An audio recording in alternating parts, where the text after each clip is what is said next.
Fala galera! Salve, salve galera! Sejam muito bem-vindos aqui ao canal Raíza Simplício. Estamos na área com muitas novidades para vocês e vamos falar do mercado da bola do Flamengo, a novela Lucas Paquetá. Vamos trazer todos os detalhes que a gente descobriu nessas últimas horas após a oferta do Flamengo ter sido oficializada ao West Ham.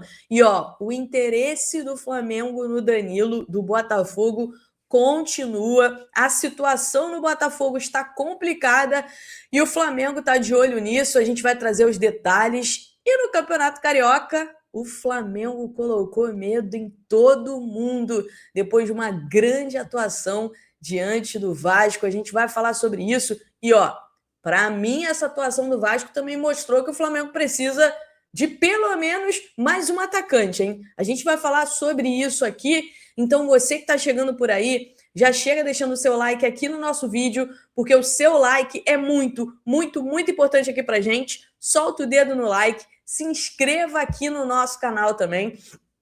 Se inscreva aqui no nosso canal, tem um botãozinho aqui embaixo, clica aqui nesse botãozinho, se inscreva e ative o sininho para vocês serem notificados toda vez que a gente tiver novidades por aqui, beleza? Vamos começar, porque aqui vocês sabem, é sem mimimi, a gente vai sempre direto ao ponto. Vamos começar falando sobre a oferta do Flamengo e tudo que vai enrolando, né? A oferta que foi para o papel e está na mesa do West Ham. É uma oferta de 35 milhões de euros, mais 5 milhões de euros em bônus. E aí o que me passaram é que não são bônus por títulos, tá? Me passaram que esses bônus têm mais a ver com minutagem. Então, conforme o Paquetá for cumprindo número X de minutagem, o Flamengo iria pagando mais 500 mil euros, mais 500 mil euros ao West Ham, até totalizar os 5 milhões de euros de bônus, tá? Essa informação que eu tenho.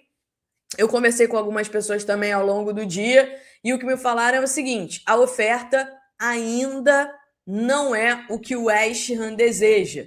O time inglês continua fazendo o jogo duro e o Flamengo tem apostado na paciência e na vontade do Lucas Paquetá para tentar conseguir a contratação do Paquetá por menos. O que me passaram é que o West Ham quer 45 milhões de euros, mas não só isso. É 45 milhões de euros fixos, mais 5 milhões de euros em bônus. Seria esse o desejo do West Ham. E ainda assim, mesmo com esses valores, o West Ham não quer liberar o Paquetá agora. Ele quer negociar o Paquetá só no meio do ano. O Flamengo já deixou claro que quer agora e o Lucas Paquetá principalmente. O desejo do Lucas Paquetá é vir agora já, tá? Então ainda existe algumas questões que o Flamengo precisa superar junto ao West Ham. O Flamengo e o Lucas Paquetá ainda precisam convencer o West Ham a negociar o Paquetá agora e por valores. Me passaram aqui que dificilmente o Flamengo vai chegar nesses valores que o West Ham pediu. O entendimento é de que o Flamengo já conseguiu baixar bem esses valores, porque inicialmente o pedido do West Ham era 60 milhões de euros e o West Ham já baixou ali para cerca de 45 mais 5. Então o Flamengo entende que já conseguiu baixar bem esses valores. E é isso, o Flamengo continua tentando convencer o West Ham, o Lucas Paquetá continua tentando convencer o West Ham. Saiu uma notícia de que o West Ham teria afastado o Lucas Paquetá. Pelo que me passaram, não procede, tá? Eu entrei em contato com a assessoria de imprensa do Lucas Paquetá. Eles me explicaram que o Paquetá continua se recuperando de uma lesão nas costas, mas que ele tem evoluído bem e que ele está em transição já. Ele está fazendo a transição. E que nesta sexta-feira ele já pode fazer trabalhos no campo. Então, foi isso que me passaram, que em nenhum momento ele foi afastado, que em nenhum momento ele faltou treinos, ele estava indo ao CT todos os dias fazer o tratamento nas costas. Neste momento ele está em transição e a expectativa é de que amanhã o Lucas Paquetá já possa fazer alguma atividade no gramado.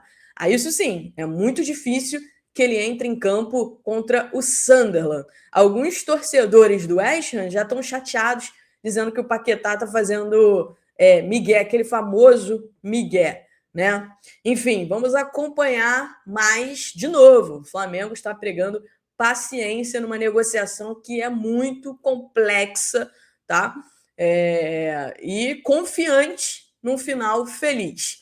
Falando em confiante, em final feliz, daqui a pouquinho a gente vai falar sobre esse jogo contra o Vasco, mas antes vou falar sobre o Danilo do Botafogo, uma informação que a gente trouxe com exclusividade aqui, e muita gente já está dando essa notícia agora, né? Ontem a ESPN já deu, hoje ao longo do dia. O Flamengo mantém o interesse no Danilo, tá? Do Botafogo. O Flamengo está acompanhando a situação lá no Botafogo, que está muito difícil, a situação financeira. Além do transfer ban, o Botafogo está com dívida com o elenco, com vários jogadores, incluindo o Danilo. O Botafogo está com direito de imagens atrasadas e FGTS atrasados também. E aí o que aconteceu? Nos bastidores, o Flamengo estava sabendo disso.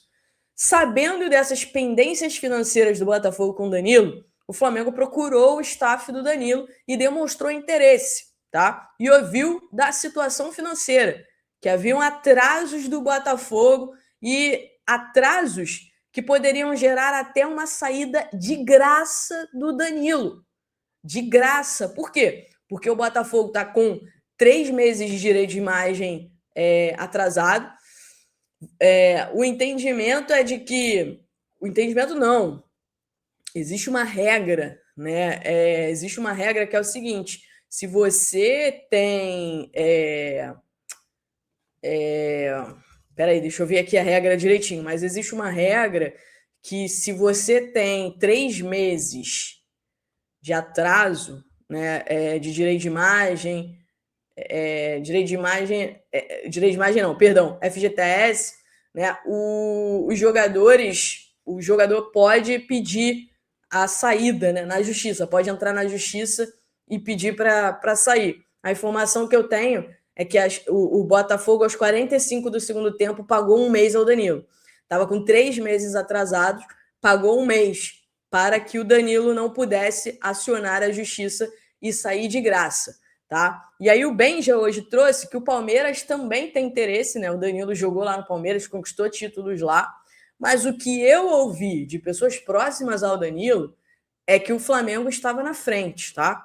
E o Flamengo, inclusive, segue acompanhando toda essa situação e ainda avalia se pode fazer uma oferta para o Botafogo pelo Danilo. Por quê? Porque o Botafogo está vendendo todo mundo, o Botafogo está numa situação muito complicada. Hoje o Savarino já saiu do Botafogo, ídolo, né, do Botafogo, e foi oficialmente anunciado como novo reforço do Fluminense. Então é isso, o Flamengo está monitorando essa situação, está vendo o andar da carruagem e não descarta uma investida, tá? E, gente, a atuação do Flamengo, hein? E a atuação do Flamengo contra o Vasco? De time que estava podendo ir lá disputar o quadrangular do rebaixamento para um time que meteu medo nos adversários. Não tenho dúvida nenhuma que todo mundo que acompanhou esse Flamengo ontem ficou muito surpreso. Não pela qualidade, todo mundo sabe que esse time do Flamengo tem muita qualidade, mas pela imposição física desse time. O Flamengo foi superior ao Vasco em todos os quesitos e principalmente fisicamente. Para um time que voltou agora a treinar, para um time que voltou agora à atividade, se mostrou muito bem fisicamente e o Felipe Luiz até elogiou quantos jogadores se cuidaram durante as férias. O Flamengo montou uma cartilha, né, para os jogadores fazerem atividade durante as férias. Então, mérito também da comissão técnica, mérito do preparador físico, né? E a gente viu um Flamengo muito bem, poderia ter sido uma goleada, foi um amasso, foi um verdadeiro amasso, expulsão justa, tá? Expulsão justíssima, verdadeiro amasso, e o planejamento continua. O Flamengo vai manter o time principal a partir de agora. Fla-Flu de domingo já é com o time principal. Felipe Luiz deve rodar um pouco os jogadores, né? Deve colocar outros jogadores para iniciar a partida, dar uma mesclada entre os que iniciaram, os que vieram do banco. E é isso. O Flamengo colocou medo realmente, o que promete essa temporada do Flamengo. Mas vou falar aqui para vocês. Especialmente nesse jogo, o Flamengo mostrou, pelo menos para mim, que precisa de um atacante. Mais um atacante que seja. O Flamengo criou muito, mas esbarrou de novo nas boas defesas do Léo Jardim, mas, claro, esbarrou também na falta de um matador, né? De um jogador ali para finalizar, para ser o cara. O Pedro jogou 45 minutos, o Bruno Henrique jogou improvisado os outros 45 minutos, o Gonzalo Plata ali também, o próprio Carrascal, mas são jogadores que não têm aquele poder de finalização. Samuel Lino. Então, pelo menos para mim, o Flamengo mostrou que precisa de um atacante. Mas, né, o José Boto deixou claro que o Flamengo não quer contratar qualquer atacante, quer trazer o atacante. A gente já tinha trazido isso para vocês quando se falava do nome do Marcos Leonardo, e a gente dizia para vocês que o Marcos Leonardo não era visto como um jogador que encaixa, né, no que o Flamengo busca, nesse estilo de jogo que o Flamengo está buscando. Então, veremos o que vai acontecer no mercado da bola em relação a atacantes. Beleza, galera? Não esqueçam de deixar o like, de se inscrever aqui no canal e ativarem o sininho também. Beijo, beijo, beijo. E será que amanhã teremos novidades sobre o Lucas Paquetá?